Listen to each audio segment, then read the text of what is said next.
Bon. Le langage. Parce que le langage, on en parle. Selon Descartes, c'est grâce à Dieu. Selon Willis, c'est grâce aux commissures qu'on a dans notre cortex. Mais bon, personne n'explique vraiment, ou personne n'ose s'avancer pour expliquer d'où vient ce langage. Et pour une explication, on a notre poteau, un médecin français, Paul Broca. Lui, il a une manière révolutionnaire d'étudier le cerveau.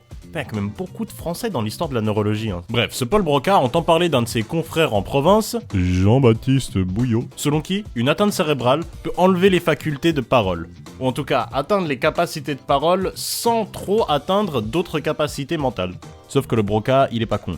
Et toutes ces théories, ça sent fort la phrénologie. Et à l'époque de Broca, la phrénologie c'est complètement discrédité, c'est vraiment devenu une pseudo-science. Donc bon, pour un scientifique de cette époque, c'est pas le super meilleur choix de carrière de rentrer dans ce genre de théorie. Mais Broca décide quand même d'examiner en 1861 un certain Monsieur Le Borgne qui avait été hospitalisé 20 ans plus tôt pour une perte soudaine et totale de la parole. Ah non, j'ai dit une perte totale de la parole, mais en fait c'est pas une perte totale de la parole. Il a perdu son langage articulé. En gros, il était toujours capable de prononcer la syllabe tan ou tan.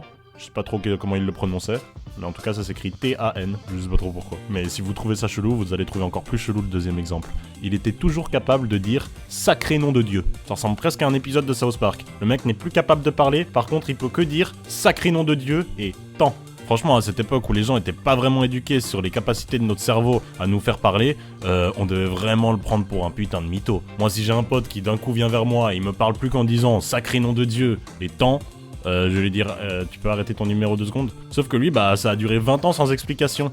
Imaginez ses proches, comment ils devaient en avoir marre. Sans explication, ils devaient se dire, putain, il a bientôt fini Roger avec sa blague de merde, là, ça fait quand même 20 ans qu'il parle plus. Bref, quelques semaines après avoir été examiné par Broca, Monsieur Le Borgne, il meurt. Bon, plutôt pratique, Broca, il se précipite vers le cadavre pour l'autopsier. Et il découvre que le cerveau de Monsieur Le Borgne est plutôt en bon état, à part le gyrus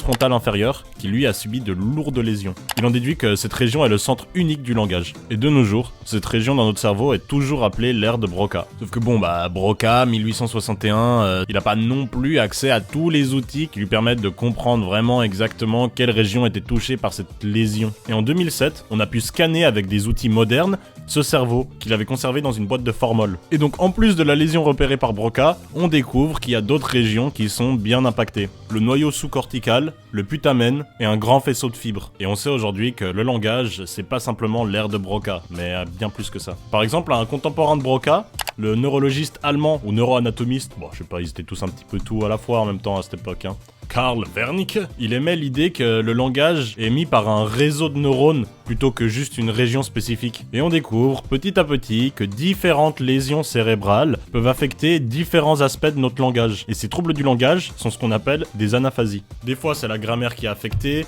des fois c'est les noms, des fois c'est plus les adjectifs que les verbes, des fois c'est le contraire. Et même si on a commencé à catégoriser et répertorier toutes ces anaphasies pendant le 19e siècle, aujourd'hui, 21e siècle, on est toujours pas tout à fait au clair. Et cette classification est pas tout à fait terminée, pas tout à fait complète et pas tout à fait stable. Ça doit être tellement bizarre et tellement frustrant d'avoir quelqu'un qui perd la parole. Mais pas parce qu'il a perdu la capacité de produire des sons, non, juste parce qu'il a perdu la capacité cognitive de parler. Mais franchement, moi j'ai checké des vidéos sur YouTube et je vous conseille d'aller voir, parce que même si c'est un petit peu malaisant à des moments, franchement c'est impressionnant de se dire que le mec en face ne se fout pas de ta gueule, mais qu'il est vraiment pas capable de nommer un objet. Alors que 2 semaines avant son accident, le mec publiait des articles.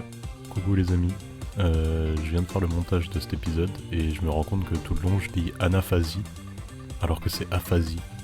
Je sais pas pourquoi j'ai rajouté un A, c'est aphasie du langage, pas anaphasie. Bref. Voilà, petite erreur corrigée.